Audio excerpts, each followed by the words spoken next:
All right, welcome back. Let's roll out to Los Angeles again and bring in Coach JB, Jason Brown from Last Chance U. JB, I'm going to start with a question about nothing important, although it is important to me. What's on the menu Saturday for college football at Coach JB's house? I'm this close to booking a flight and crashing your football party on Saturday. Come on, man. You're not ready for that. Yes, I am. 3 different racks of ribs, Jason, in your honor. I'm going to do 3 different ways. I'll do a Cajun rub. I'll probably do my own seasoning that I mix up every once in a while. Steve kind of likes. I throw a bunch of different things together. I'll bake one set. I'll smoke one on the drum, and then I'll smoke one on the Traeger. And then I'm going to do a tri-tip, and then I'm going to probably do some sliders. And then my incredible nachos, chicken nachos with everything on it to start with. And then I'm going to have some chocolate chip cookies. You know what I mean? That's my fattening weekend. I only eat cookies every so often, Jason. So I'll have those as hors d'oeuvres. But I will have veggies, too. I have veggies. I might have some shrimp. I do it all, Jason. I know. And so if I fly into LAX – how far what's my drive to your house? Now, fly into Ontario. I wonder if they do direct. Yeah, they do. Nashville. They do. They do it all the time. Fly into Ontario, you're 25 minutes from me. Ontario. Yeah, don't go to Canada either. Yeah, I know. That's what everything's showing up as Canada when I look. What's the code on that arrow? I'll get it after the show. Yeah, should be ONT, Ontario, Cali. Yeah. Found it.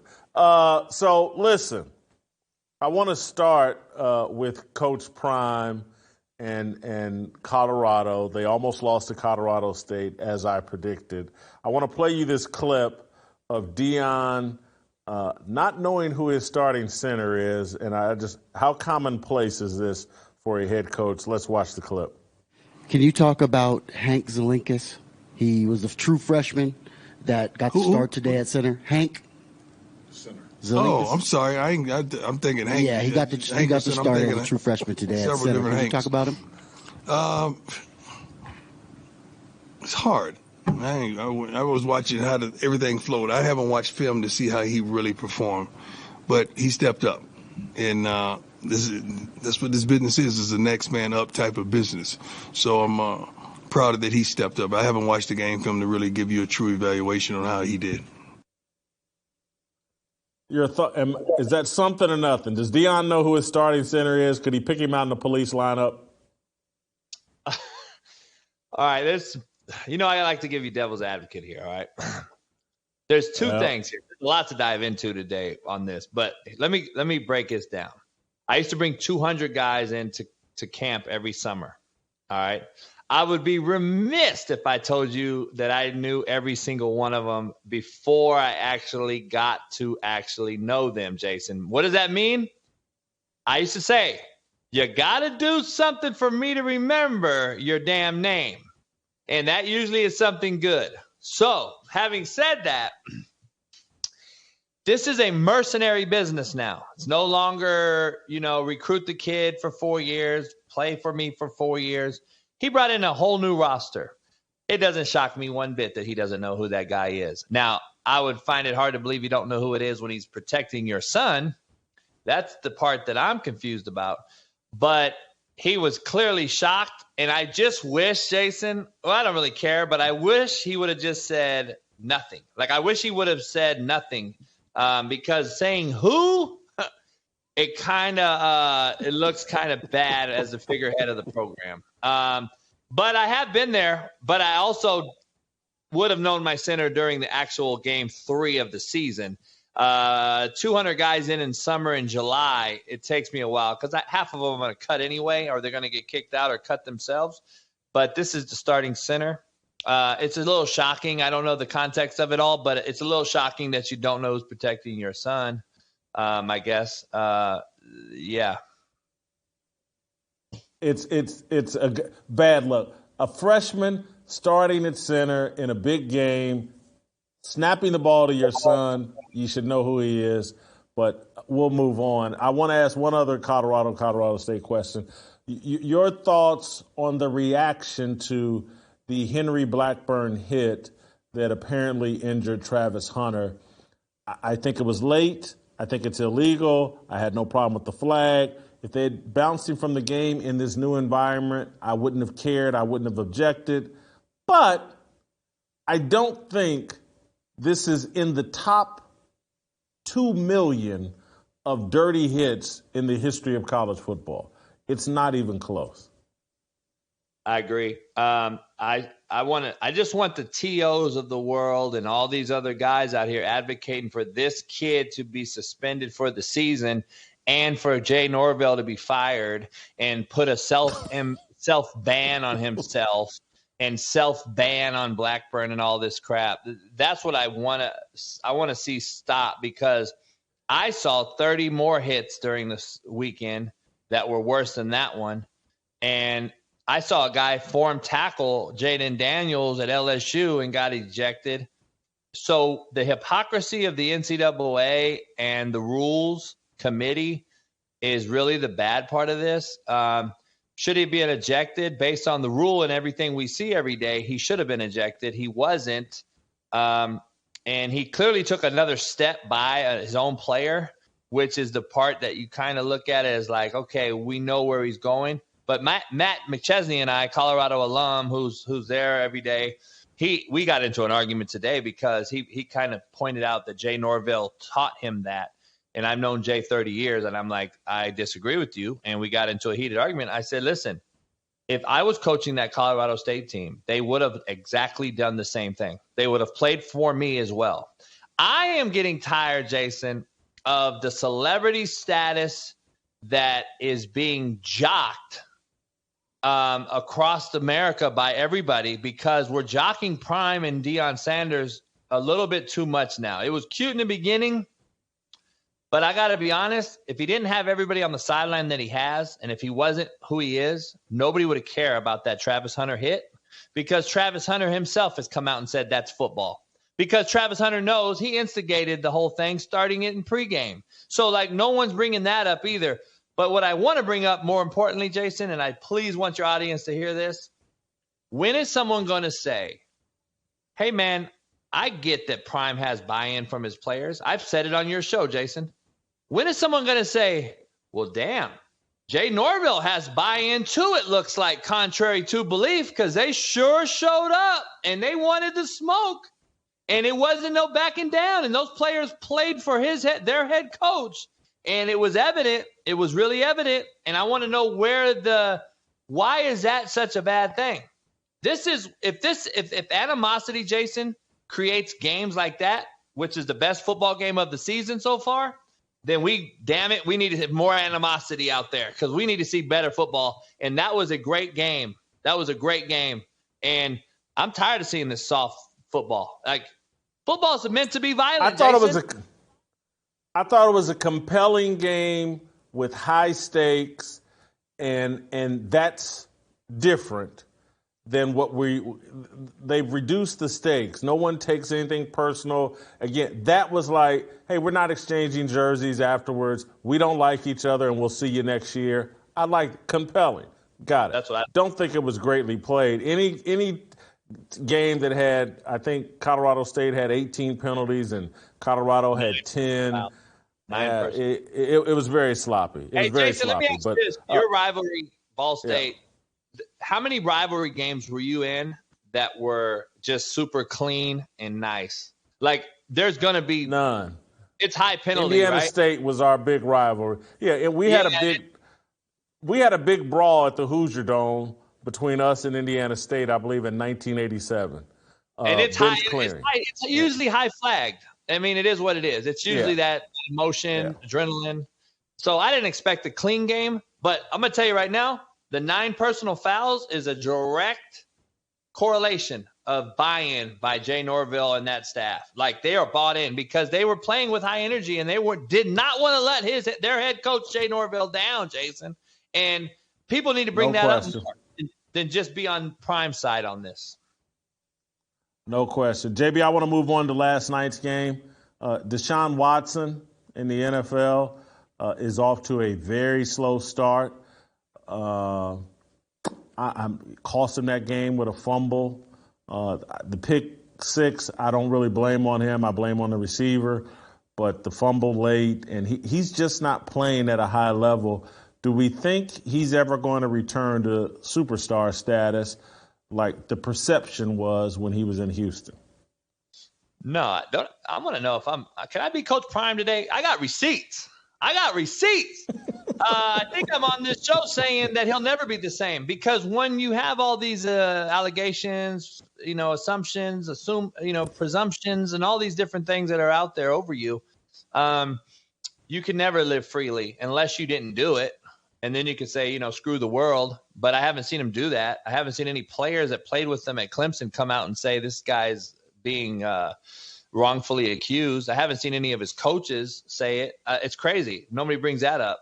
But anyway, no, he'll never be the same. I've said it on your show. I've said it on 1,000 shows. I said it on my show 2 years ago. He's done. He's never going to be the same. You overpaid. You got cooked. Cleveland Browns are going to be set back for a long time. He looks atrocious, just like all the rest of the quarterbacks in the NFL look right now. It is the worst I've ever seen it. I'm going to continue to stand on the hill. The quarterback play is just getting worse and worse, and it's just crazy. Those two games last night were the two worst football games I've seen in a long time, and it just keeps getting worse. I'm thinking, dang, is it going to get better or what? Pickett is as bad as it gets. He had one pass to Pickens over the middle that obviously gave him some yards, but with that offense, the Steelers are done. Like, football's bad. It is what it is. I do not like football anymore. Smitty told me that today, and I agree with him. Steve Kim, I said, screw it. Football's bad. I'm not going to like it anymore, I guess. I'll be that guy. But football's bad. Jason, are you I got to be honest. He brought up a point. TJ Watt breaks the record in 7 years. I wasn't impressed. Steve Kim kind of fared with me on this one. I'm like, it's not as impressive as Harrison, who he broke. It's not as impressive. We are in a jersey swap era, Jason. We are allowing this guy to do what he does. There's no more nastiness. We used to say, Jason, guess what? TJ Watt has an opportunity to break the record tonight. And I would MF them to up and down. He's not breaking the record on us tonight. You think that's being said anymore? Hell no. It's a friendly jersey swap era. I'm so tired of it. I'm not impressed with a 7-year breaking the record. I'm sorry. I'm not going to disrespect it. He's a great player. To see he and his brother play at such a high level and do it consistently is impressive. Do they need to, I remember James Harrison won a Super Bowl. And so do I got to put, TJ Watt's a really good player. Is he great. On the same level as James Harrison? I'm not sure. I'll have to think about that, JB. Let me move on to another one that I want your take on, because you talk about bad quarterback play. One guy that's actually playing well is Baker Mayfield, surprisingly, off to a 2-0 start with the Tampa Bay Buccaneers. Not playing as well, but off to a 2-0 start is Derek Carr with the New Orleans Saints. What's more sustainable in the NFC South? Baker Mayfield and the Bucs, or Derek Carr and the Saints? Man, that is a hell of a question, and it is it's a tough one for me, because Derek Carr, he's horrible. I don't know how bad. I don't know where to start with him. I'm the only one that continues to say he is who he is. I don't know why you guys thought he was really going to go someplace new and do different things. He's doing the exact same thing. For a guy that says he 2-0, bet JB. Huh? 2-0. Yeah, 2-0. Who they play? They're horrible. Have you seen them play? They are god awful.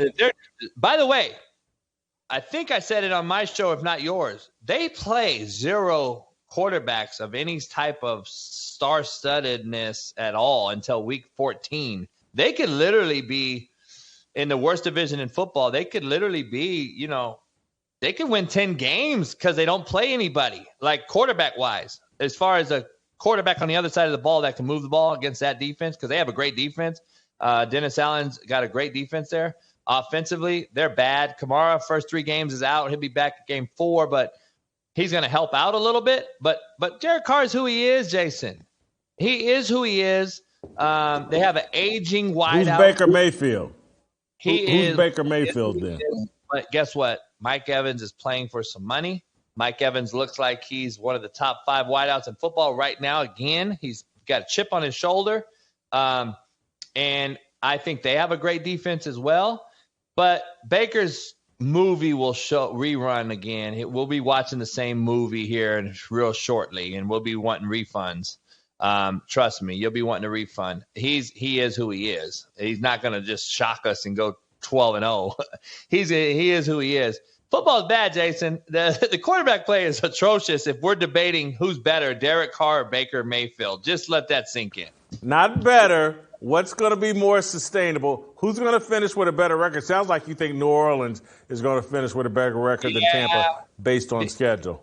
Yeah, I like their defense a little better, and based on their schedule, they're not going to play any real formidable quarterback until week 14 or so. They don't really play any quarterback that's worth anything until late in the year.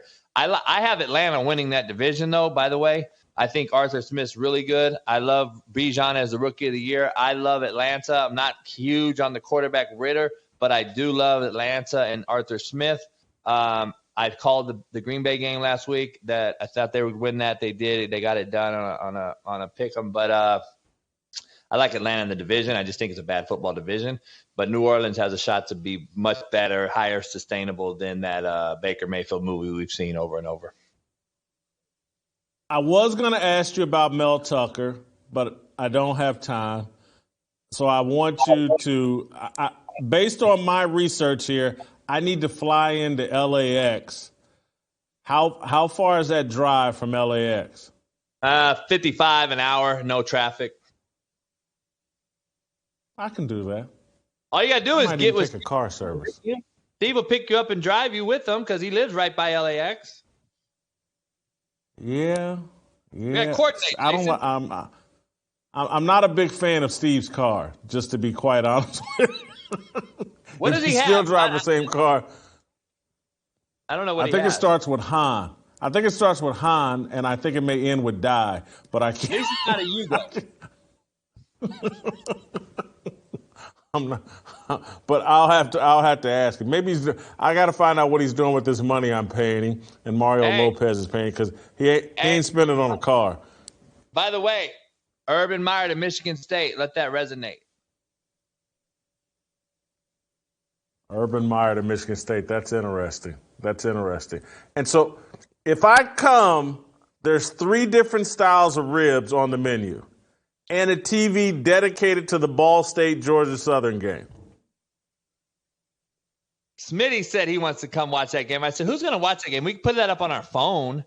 But, yeah, we'll have it. I got 11 TVs, Jason. I got a 95-inch. I got a 140-inch. I got 9 TVs in the bar. You're going to have plenty of room, where to go. Plus. JB, I think I'm going to be there. Don't be shocked. I think I'm going to be there. Thank you, JB. We'll play some tomorrow, and we'll see you tomorrow.